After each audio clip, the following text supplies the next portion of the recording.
Welcome to Shabbat with a Schmear. I'm Meredith Berkman, Shabbat mom, and I am here talking Torah, talking Parshat Tzav, with my good friend Rabbi Adam Mintz. Shabbat Shalom, Rabbi. Shabbat Shalom, Meredith. And once again, we have the Torah talking to us about sacrifices. But here we kind of get into the nitty gritty. And here, one of the sacrifices is the Thanksgiving sacrifice. And the Thanksgiving sacrifice was special because it's the only sacrifice that was given with actual challah. And when we recite the prayers, the special prayer that remembers the Thanksgiving sacrifice is not recited on Passover because they couldn't give it because it was given with challah. What do you see is that your challahs are legendary? Oh, what do you see legend in my own mind. What do you see as the connection between the sacrifices and your challahs? Well, I mean, I only started making challah every week a few years ago for a big birthday. You can say 30 and I'll say sure. And actually it was a friend who came and taught me as a gift how to make it.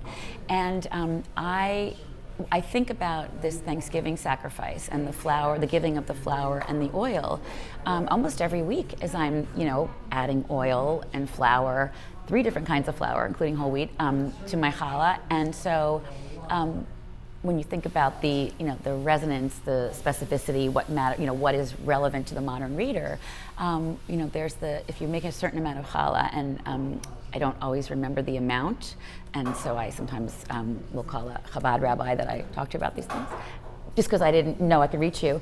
And there's the taking of the piece that literally represents this offering, and you say a blessing. And so I know I have friends and women that I just sort of know who will reach out right before Shabbat and say, if you're making a blessing on your challah, would you please hold in your heart, in your mind as you make the blessing, the following people who are ill.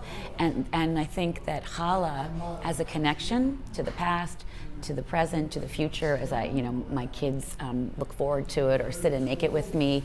That is a perfect example of the timelessness and the living, breathing power of the Torah. And it's amazing how challah has come to represent so many things over the ages. There is a custom where, jumping ahead a little bit, but the Shabbat right after Passover, there's a custom in some Jewish homes to put a key into your challah. Because that's the first Shabbat of the new season. And a key is supposed to be a key to the treasure chest. And it's supposed to represent good luck and good fortune over the next season. And it has a name, they call it in Yiddish, Schlüssel Challah, which means the challah of the key. Now, my wife doesn't allow us to do it. She thinks that on the key. Who knows where that key has been? She wouldn't allow us to use a key in the challah. But you see that even the traditions, even the old wives' tales are somehow expressed in the challah. Well, because the challah traditionally, right, not in this context of the Kohanim and the offering, was a transmission through women, and still is, though certainly men can make challah, but I wouldn't put a key. I'm more likely to put parve chocolate chips or sea salt, but I'll remember that. That's a good one. Thank you. Thanks a lot. Shabbat Shalom.